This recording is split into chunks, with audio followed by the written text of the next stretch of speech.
Bonsoir à toutes et à tous. Merci de votre fidélité à votre émission Café Mort, les lundis à 21h. Alors, ce soir, on va accueillir un invité qui est chanteur, mais qui a un parcours particulier. Il aurait pu être scandinave, mais scandinave du Maroc, mais vous allez voir, je ne vous en dis pas plus, vous allez découvrir. Donc on accueille un chanteur, Rachid Kasta, bonsoir. Bonsoir. Alors merci d'être venu nous parler un peu de vous, de votre parcours, de votre histoire, de votre engagement, de votre passion, la chanson, non? Oui, je pense. Hein. Vous pensez? Alors, qui est Rachid Kasta? Vous êtes né où? Vous venez d'où? Rachid Kasta, artiste d'origine marocaine. Je suis né à Mohammedia, à proximité de Casablanca. Et j'ai commencé la chanson très très jeune. Voilà. Ah, très très jeune. Mais alors vous êtes né à Mohammedia, près de Casablanca, mais est-ce que vous êtes originaire de Mohammedia? Vos parents sont originaires de Mohammedia? Non. Mes parents sont d'origine un peu de Rif. Du Rif, oui. Du Rif marocain. Et le Rif, il est que marocain, hein. Il n'y a pas d'autre Rif ailleurs. Non, je pense qu'il y en Algérie, mais c'est la suite. Hein. Mais ça s'appelle pas le Rif, ouais, c'est ça. Ouais. Pour moi, c'est la même chaîne, vous avez raison. Oui. C'est bien de le préciser. Mais c'est le même peuple aussi, donc il n'y a pas de problème avec ça. Et donc voilà, l'origine de mes parents sont de Rif, de Taounet, exactement, pas loin de Hossima. Alors, c'est quoi le parcours? Vous avez commencé à l'école à Mohammedia, vous avez grandi où, comment?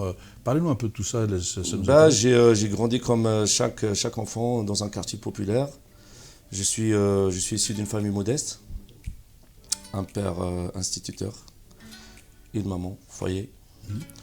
J'ai pas fini mes études, quand même j'ai un niveau bac. Littéraire. Mais j'étais plus dans la chanson, quoi. J'étais très intéressé par la musique, tout ça, quand j'étais petit. Et donc j'ai commencé à chanter dans la rue.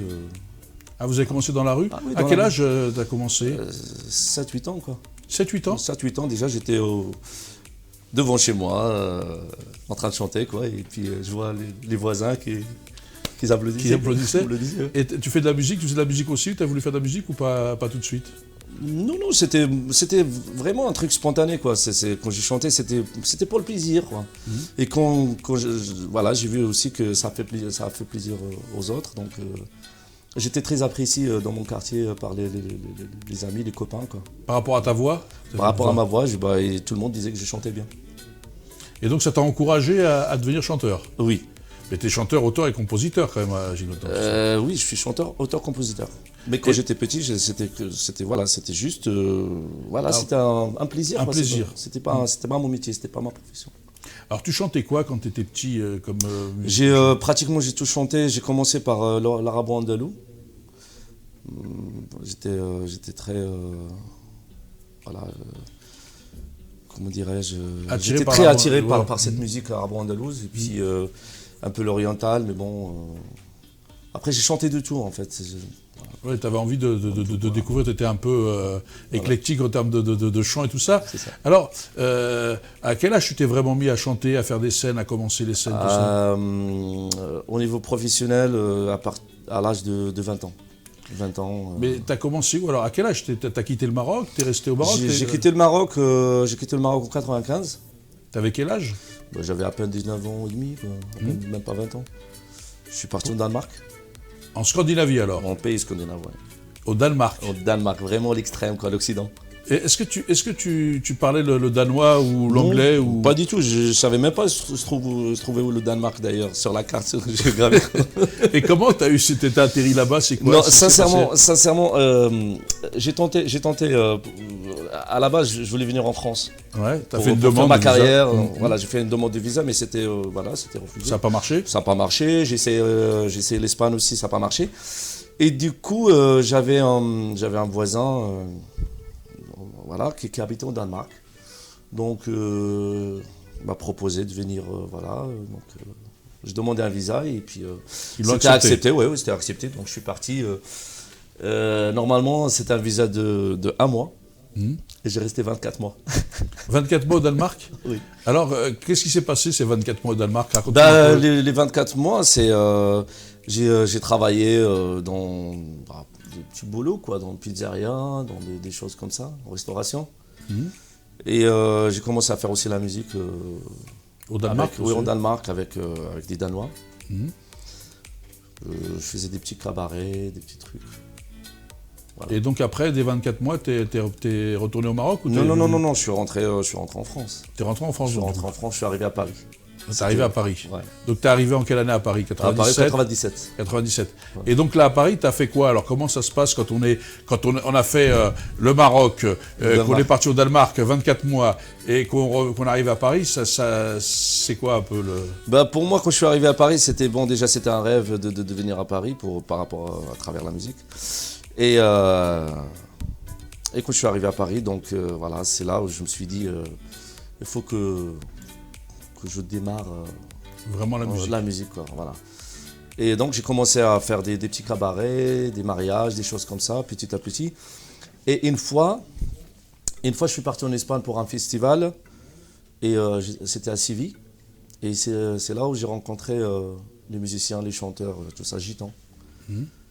Et après, par la suite, on avait discuté, parlé, tout ça, et on a collaboré par la suite. Et c'était vraiment le départ de style de Gypsy Ride, quoi.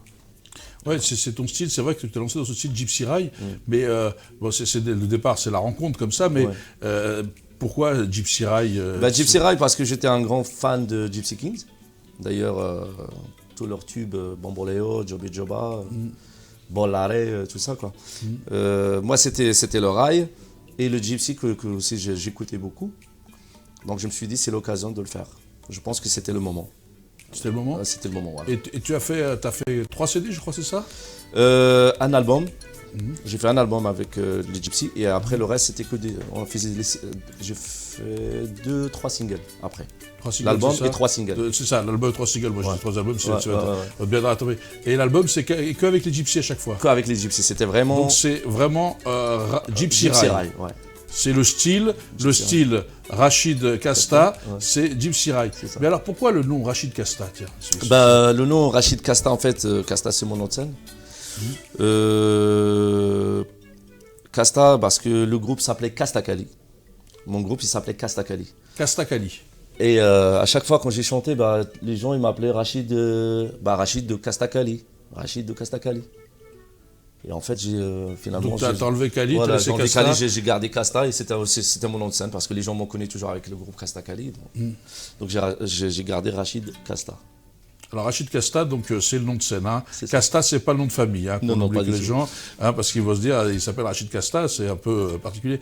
Et tu as voulu effectivement, comme le Gypsy Ride, mélanger le prénom oriental et un peu un nom à consonance. Mais c'est ce qu'on appelle une fusion. Une fusion, il faut que ça soit musical, que ça soit sur tous les niveaux, quoi.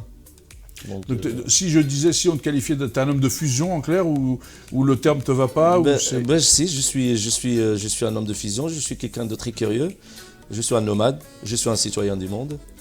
Et donc voilà, j'aime bien voyager à travers ma musique et partager cette musique, quoi, avec d'autres cultures, avec d'autres musiciens.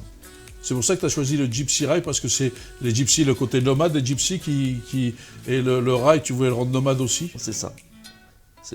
Le rail c'est une histoire aussi. Le rail c'était chanté aussi avec les Bédouins à l'époque. C'était des gens qui voyageaient, hein. C'était des nomades aussi quelque sorte. Donc moi j'étais toujours fan et toujours fidèle à cette musique, rail.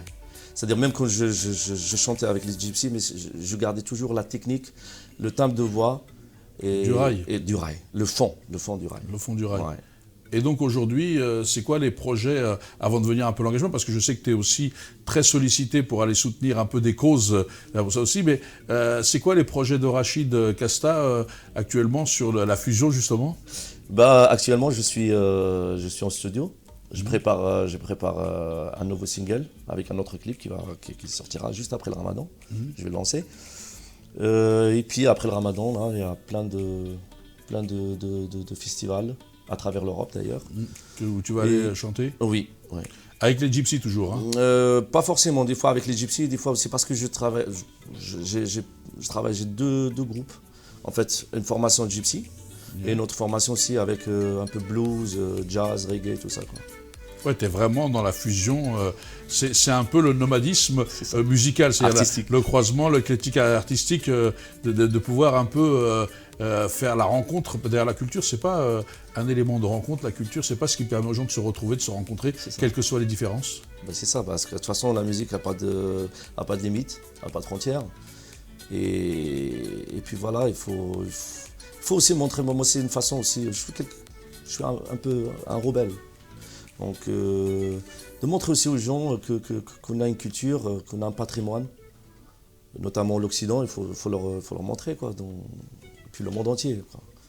Toi, c'est en fin de compte, tu veux que les gens partagent ta part d'universel, quoi. C'est ça. Mais à travers l'art et la musique. À travers la musique, bien sûr, c'est la meilleure façon de montrer, de passer le message. C'est le chant, c'est la musique, quoi. Alors, je sais aussi que tu étais, pour avoir une chose, mais tu étais aussi un peu engagé auprès des enfants malades dans les hôpitaux. Alors, pourquoi cet engagement moi, pour moi, c'est quelque chose de très important d'être solidaire. Je suis de nature, je suis comme ça. Je suis quelqu'un qui aime les gens, j'aime faire le bien dans cette vie. Parce que je crois à une chose, que nous sommes tous un passage, donc il faut mieux laisser des traces, des choses positives. Je suis très solidaire avec les gens, avec les enfants, avec les plus démunis aussi. Et donc c'est une valeur que je défends beaucoup. Donc tu vas beaucoup dans les hôpitaux, tu fais un peu le tour. J'ai commencé déjà en France, j'ai commencé à l'époque avec David Douillet et puis Bernadette Chirac. Les pièges jaunes. Les pièges jaunes. Donc j'avais fait plein de soirées pour récolter l'argent et aider les enfants. Et puis il n'y a pas longtemps aussi, à Angers, j'étais pour une petite fille, Inès, une petite fille de 7-8 ans, qui a du mal, le problème, elle n'arrivait pas à marcher, quoi. Donc il fallait vraiment ramasser un budget pour faire l'opération. Et l'opération a coûté beaucoup cher ici en France. Donc il fallait faire l'opération en Espagne. Et donc on a réussi quand même. Bon, j'étais là et puis à côté d'autres artistes. Bien sûr. On n'oublie pas que je l'ai salé d'ailleurs. Et puis voilà, quoi. Donc elle a pu faire l'opération et aujourd'hui il va très bien, il marche. Je suis très heureux. C'est bien. Et donc vous êtes aussi engagé au Maroc aussi avec les hôpitaux Non, au Maroc, non, je suis pas engagé avec les hôpitaux. Mais j'étais engagé une fois pour les enfants de la rue. Ah, d'accord. En Casablanca. Et j'étais quand même renommé par l'UNESCO en 2000. Ah oui. Le chanteur maghrébin du cœur. Chanteur maghrébin du cœur, voilà. C'est joli quand même. Mais c'est vrai que c'est quand même, c'est pas non plus faux. Vous êtes toujours, vous avez fait d'autres choses, vous êtes toujours en train d'essayer de participer. Dès qu'on vous sollicite, vous êtes en mouvement pour aller accompagner ces gens ou de leur donner un peu de plaisir. Dès que je peux, je le fais. Et j'hésite pas. Quand il y a une proposition, quand il faut aider, je suis toujours présent. Attention, parce que tous les gens qui vous regardent, ils vont vous solliciter, vous vous appelez. Je connais à Reims, partout, que ce soit les enfants d'Oujda. Avec un grand plaisir. Je connais les gens à Clichy-sous-Bois qui nous regardent. Celui-là va dire, oh là là, à Clichy, j'ai noté le nom, renvoie-moi les coordonnées de Rachid Casta. Mais c'est avec un grand plaisir. On va l'inviter, parce avec que tout le monde va regarder, il va vouloir t'inviter. Il ne peut pas faire tout gratuit, sinon il ne vit pas. Hein, mais c'est ça, je leur dis, non? De toute façon, de toute façon, je disais, dès que je peux. Je le fais. Mais en dehors de ça, oui, bien sûr, je continue à faire la scène. C'est avec ça aussi que je gagne ma vie. Voilà, un artiste, il faut qu'il vive aussi. Hein. Alors, est-ce que les artistes, entre guillemets, si je puis me permettre de parler comme ça, parce qu'un artiste, c'est un artiste, il n'est pas d'origine ou de truc, mais les artistes maghrébins, est-ce que c'est vrai que c'est plus difficile parce qu'il n'y a pas vraiment beaucoup de scènes, à part les 2-3 grands noms qui en vivent? C'est difficile quand on est artiste maghrébin d'en vivre de son art. Mais quand je dis artiste maghrébin, en fait, il faut sortir de cet esprit de chanter que pour la communauté. Parce que le marché il est très, très saturé. Il y a beaucoup de chanteurs. Donc c'est pour ça que ces chanteurs-là, ils n'arrivent pas à faire une vraie carrière. Parce qu'en général, ils chantent tous dans des cabarets, dans des endroits un petit peu, dans des petits bars, des trucs comme ça. Donc ils n'arrivent pas à sortir de cette bulle. En fait, ils chantent que par la communauté. Donc ça enferme. Ça enferme. C'est pour ça qu'ils ont du mal. Aujourd'hui, ils ont du mal parce que voilà, le marché est très, très saturé. Mais par contre, il y en a quelques-uns qui ont pu faire carrière et sont partis sur la base, en fait, sur la fusion, sur la world music. Et donc, ils arrivent, ils s'en sortent très très bien aujourd'hui. Voilà, ils ont bien gagné leur vie, quoi. Donc ils vivent bien. Oui, parce qu'on voit quand même beaucoup d'artistes, même que l'on voit à la télé régulièrement et tout ça, faire des mariages, faire des choses comme ça, parce que ça remplit pas le frigo des passages une fois ou deux, non? Ben non, ça remplit pas le frigo. Non. Il faut travailler, il faut faire des soirées, des concerts régulièrement. Il faut déjà avoir un statut. Il faut avoir un statut d'intermittent en spectacle. Oui, pour pouvoir bénéficier de ces droits, quoi. C'est difficile d'avoir un statut intermittent quand on est. Il faut déclarer, il faut avoir au moins 143 dates dans l'année. Au moins. C'est important de le préciser parce que je sais, c'est pour que les gens sachent. Si vous ne faites pas 143 dates, vous ne pouvez pas avoir le statut. Hein. Rien du tout, que dalle. Que dalle. Que dalle. Donc ça veut dire que vous ne touchez pas, en période de disette, vous ne touchez pas l'argent de l'intermittent, quoi. Well, c'est nothing. Well, comme disait là. Et donc là, donc les dates, c'est vrai que même les mariages, vous avez le droit de déclarer pour pouvoir être. C'est considéré comme une date. Hein. Bien sûr. Voilà, donc il faut en faire, quoi. Il faut toujours. C'est pour ça qu'ils travaillent beaucoup quand même, j'ai l'impression. Hein. Comment ? Ils travaillent beaucoup, nos artistes, parce qu'ils n'ont pas l'accès facile à la scène. Oui, mais de toute façon, chaque événement, il faut que ce soit déclaré. Et puis, c'est pas compliqué de tenir 1h30 sur scène, voire 2 heures. Il faut un répertoire quand même, ou alors il faut faire moi, au contraire, moi, ça ne me dérange pas, au contraire. Moi, je me trouve sur scène. C'est un plaisir, quoi. Pour moi, 1h30 sur scène, c'est pas vraiment suffisant. Mais vous avez le répertoire pour tenir, vous. Ce qui n'est pas le cas de tout le monde. Ah oui, il y a un grand répertoire. Il y a des vingtaines de chansons, quand même. Sur 1h30, quand même, il y a... Voilà, quoi. Ça tient, parce que ça tient la route. C'est 3 minutes, 4 minutes, une chanson, à peu près. Pas forcément, il y a des chansons qui peuvent durer jusqu'à 8, 9 minutes, quoi. Ça dépend, en fait, comment le public réagit, quoi. Ah d'accord, donc vous faites, c'est pour ça que c'est important que j'explique pour les gens. C'est le live, Le live, c'est pas comme le CD. C'est pas comme les CD, le CD c'est une chanson, c'est de la consommation, une chanson qu'on écoute. Les gens qui nous regardent, quand ils ont dit je tiens 2 heures avec 20 morceaux, ils m'auraient dit mais 20, ils auraient fait calcul, 10 fois 30 minutes, ça fait qu'1 heure, ils sont où les 2 heures, donc c'est pour ça que je... Mais après les chansons, c'est des chansons en version live. La version live, c'est ce qu'on laisse aussi la musique qui entraîne. On met tous les instruments en valeur. Vous faites durer le plaisir en live. C'est ça. Et puis il y a un peu un travail avec le public qui fait que ça... Travail avec le public et avec les musiciens. En fait, quand on est chanteur, on est devant. Donc, il faut être attentif et à l'écoute. Voir vraiment tu vois, les oreilles vraiment... des deux côtés. Les deux côtés. Puis avec le public, il faut animer. Il faut qu'il y ait un échange aussi avec le public. Et donc ça bouge beaucoup dans vos spectacles, Rachid, alors ? Moi, c'est de la chanson festive, quoi. Moi, je ne suis pas un chanteur engagé.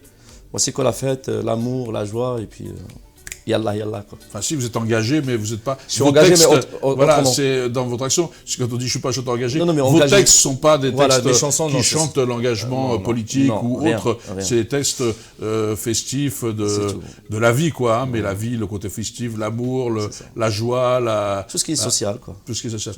Mais c'est quand même déjà un engagement. C'est ça. Oui, mais bon, quelque sorte, oui.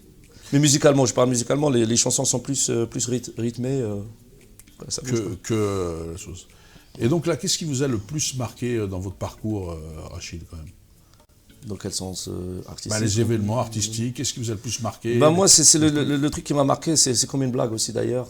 C'était le jour qu'on m'a invité pour faire les marches au Festival de Cannes. Pour moi, j'ai pas cru. J'ai pas cru. Ils vous ont invité à... Oui, parce que en fait, j'avais fait la musique d'un film de Tony Gatliff. À l'époque, c'est un grand réalisateur, Tony Gatliff. Donc j'avais chanté sur une scène, on va dire une scène qui dure, même pas 1 minute, quoi. Et après, le réalisateur m'a invité pour faire l'avant-première, quoi, avec le groupe, d'ailleurs avec les Gypsies. Et puis voilà, donc le jour au lendemain, on se retrouve sur le tapis rouge avec les paillettes, avec toutes les caméras du monde. Donc pour moi, c'était un grand événement, quoi. Il m'a marqué, quoi. C'est un événement qui m'a marqué. Vraiment. C'est comme avec le film Les Misérables, là, quand on a vu monter les gens le tapis rouge, on a cru que c'était un festival en Seine-Saint-Denis. Non, c'est pas un festival en Seine-Saint-Denis, c'est bien Cannes. C'était pas non plus en Seine-Saint-Denis, c'était bien à Cannes. Hein. Ça, c'était vraiment à Cannes. Non, parce qu'on est dans les clichés, souvent quand on regarde les gens qui montent les marches au festival de Cannes, c'est vrai qu'il y a un peu plus maintenant, mais il fut un temps où c'était assez monocolore. Ouais. Non ? Donc on était pareil vite fait là-dessus, sur le tapis rouge, non ? Oui, mais après pour moi c'était bon, voilà, quoi. C'était une expérience et c'est quelque chose qui m'a marqué, quoi. Pour moi c'était vraiment l'événement. Ça c'est le bon souvenir, quoi. C'est un bon souvenir. Voilà. C'est un très bon souvenir. Et le plus mauvais souvenir le très mauvais souvenir, c'était dans un café. où on chantait, bon, on était quoi, on était 3-4, et aucun entre nous n'avait pas, personne n'avait les papiers. Alors, on était les 4 clandestins, on était les bons musiciens, attention. Ouais, ouais. Mais clandestin. Clandestin, sans papier. Alors, ça n'a rien à voir avec la chanson Clandestino de truc, c'est clandestin, vrai. Non, voilà. Et ce qui s'est passé, c'est qu'à un moment donné... Contrôle, mais c'était les bus de la CRS, quoi, qu'ils ont cerclé le café. Donc c'était impossible de s'échapper, quoi. Donc il faut être musicien coureur, quoi. Voilà, ben justement, c'est pour ça d'ailleurs que je fais du sport. Un peu du sport, ça. Et donc, qu'est-ce qui s'est passé quand ils vous ont cerclé? Nous ont arrêtés et puis on était au poste. Les 4? Les 4. Et alors, comment vous êtes ressortis? Non, ils nous ont libérés après. Ils nous ont libérés. Mais ils vous ont pas envoyé au centre de détention? Non. Ils nous ont libérés. Bon, ils étaient très gentils avec nous. On était musiciens, quoi. Ils nous ont libérés. Ils nous ont pas gardés. Donc après, comment... C'était rigolo et c'était bon. J'avais un peu la trouille, quoi, un petit peu. Bah oui, de repartir direct au Maroc. Directement, je trouve Mohamedia encore dans le quartier, à chanter avec les voisins qui applaudissent ça. C'était ça, en fin de compte, c'était la boucle aurait été bouclée, là, non? Et donc, quand on a vécu ça, après, vous n'avez pas un peu d'angoisse d'aller jouer en disant je vais t'arrêter? Bah oui, mais après bon, j'ai pas. Bon, après, j'ai réussi quand même à régulariser ma situation. Donc. Vous avez, à quelle année vous avez régularisé alors? Juste 8 mois après. Quand je suis arrivé ici. Ouais. Sur quelle base? Parce que les gens qui nous regardent des fois ça déteste. Comment vous avez pu régulariser? Parce que vous travaillez, vous avez fait des fiches, non, parce que j'ai travaillé, j'avais des fiches de paye, j'ai déclaré le truc. Oui, enfin la loi des 5 ans, vous avez. C'était avec mon contrat d'artiste. Et la durée du sur le territoire, c'est ça les 5 ans? À l'époque c'était 5 ans, 10 ans? Non, j'ai eu 1 an et puis ils m'ont filé 10 ans après. Ouais. Et donc là, je le dis aux gens qui nous regardent, il est en situation régulière. Ah oui, Wallah al-Adim. Il est là, il est en situation régulière. Donc, quand même 24 mois au Danemark. Au Danemark, هذيك ما نهضروش عليها هذيك صحيح. Ah, Danemark, il y a prescription, ça y est, ça veut dire qu'il y a prescription. هذيك غير le début هذيك تاع l'expérience. Donc là, l'expérience et tout. Donc comment, si tu avais aujourd'hui envie de donner des conseils à des jeunes artistes qui sont en Algérie, au Maroc, en Tunisie ou en Afrique subsaharienne. Enfin, c'est là parce que l'Afrique du Nord, c'est l'Afrique aussi. Hein, bien sûr, bien sûr. Au continent africain, qu'est-ce que tu leur dirais, Rachid, toi aujourd'hui, de ton expérience? Je leur dis restez chez vous, quoi, tout simplement. C'est pas vraiment le paradis, c'est pas ce qu'on croit. Et si on arrive à vraiment à travailler, à gagner sa vie chez soi, je pense que c'est mieux. L'Occident, pour moi, c'est... Je suis pas pessimiste, mais je trouve que les étrangers, les immigrés, ils n'ont plus leur place dans cette société, quoi.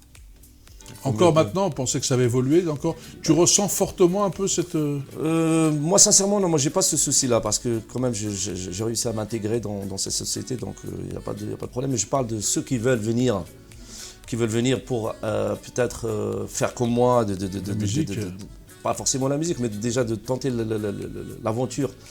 Et de rester d'une façon régulière, c'est pas vraiment top, c'est pas génial. Donc je leur dis restez chez vous, c'est mieux.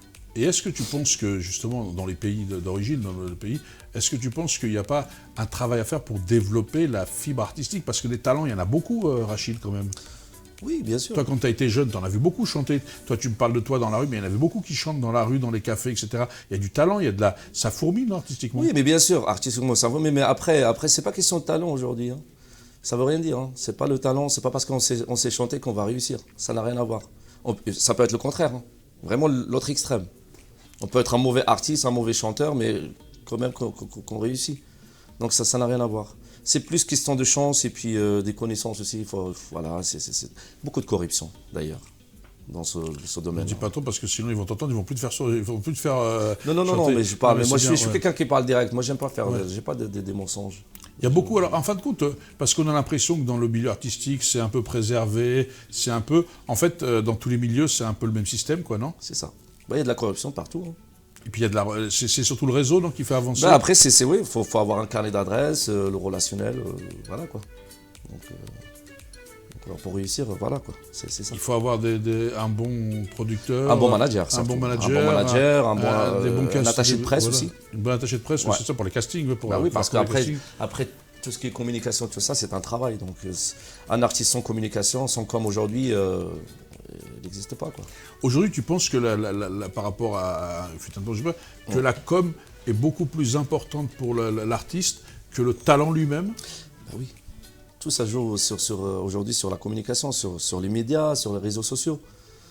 C'est l'image, quoi. Donc c'est l'image on souhaite donner, dégager, quoi, pour se faire connaître, pour que le public apprécie et s'intéresse.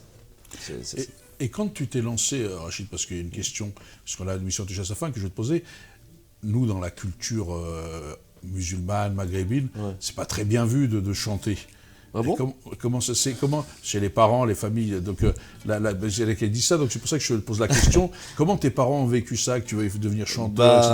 Alors qu'on préfère que nos enfants soient médecins ou ingénieurs? Sincèrement, moi je suis issu d'une famille vraiment très religieuse, mais j'avais la chance d'avoir un papa et une maman qui étaient vraiment très cool, très ouverts. Donc mon père, au contraire, il m'a encouragé, donc dès que j'étais petit. Il m'a jamais interdit la musique, il m'a jamais dit que c'est haram ou quoi que ce soit. Et moi je suis pas dans cet état d'esprit, quoi, voilà, quoi. La musique c'est pas quelque chose de haram, c'est pas péché. Peut-être de chanter dans certains endroits qu'il faut pas, oui je suis d'accord. Mais quand on fait des mariages où il y a que la famille, quand on fait des scènes, des choses culturelles, je vois pas l'interdit, quoi. Ouais, mais c'est bien que tu le dises, parce que la culture, c'est quelque chose qui nous éveille, qui nous épanouit, c'est pas être interdit. Non, mais parce que c'est vrai qu'il y a toujours des débats, des vrais, des faux débats. Et je voulais t'entendre avoir ton avis, pour sortir des clichés. Oui, bien sûr, mais mon avis, c'est ça. Bon, pour moi, c'est la musique, c'est la culture en général. C'est quelque chose de très important et il faut pas s'empêcher, quoi. Donc, il faut y aller. Alors maintenant, l'émission va se conclure, mais avant de conclure, qu'est-ce que tu as envie de dire aujourd'hui comme message? Déjà, je sais que tu as envie de dire comment on peut retrouver Rachid Kasta. Tu as un Insta, tu as un Facebook, tu as une page, tu as quoi?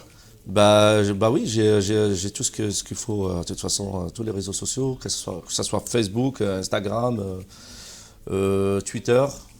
YouTube, donc tu tapes Rachid Kasta. Rachid Kasta, voilà. Rachid Kasta, voilà. Et ils tombent sur toi direct. Le truc. Et là, ils peuvent t'écouter. Ils peuvent écouter, ils peuvent télécharger les chansons. De toute façon, les chansons existent sur toutes les plateformes. De toute façon, aujourd'hui, comme je t'avais expliqué, que maintenant, les gens achètent moins de CD. Ils achètent moins maintenant. Tout le monde, les gens partent sur le téléchargement gratuit, quoi.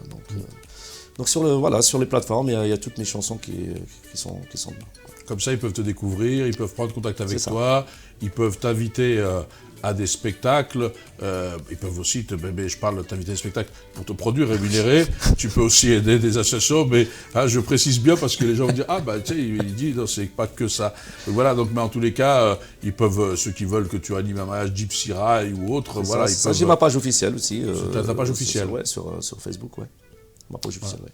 Et tu as envie de dire quelque chose de particulier à ta famille, je ne sais pas si tu as des enfants ou autres, maintenant que tu profites-en, parce que c'est ton portrait. Oui, déjà, j'ai envie de saluer déjà le public, avant tout, parce que c'est grâce au public que Rachid Kasta existe aujourd'hui. Et voilà, ils étaient toujours là, et ils sont tout le temps là pour moi et pour m'encourager, pour me soutenir. Et puis, je passe le salam à tous les Maghrébins. Et notamment, on est en période de Ramadan, donc on dit Sahaf Tarkoum. La famille تاعي قاعد نسلم عليهم ولي زامي وصحابي والناس اللي عارفوني قاعد نسلم عليهم. Je passe bonjour à tout le monde. Voilà. Merci Rachid Kasta. Merci à vous pour cette invitation. J'étais vraiment ravi d'être là avec vous. Et nous avons été ravis d'échanger avec vous, de vous recevoir.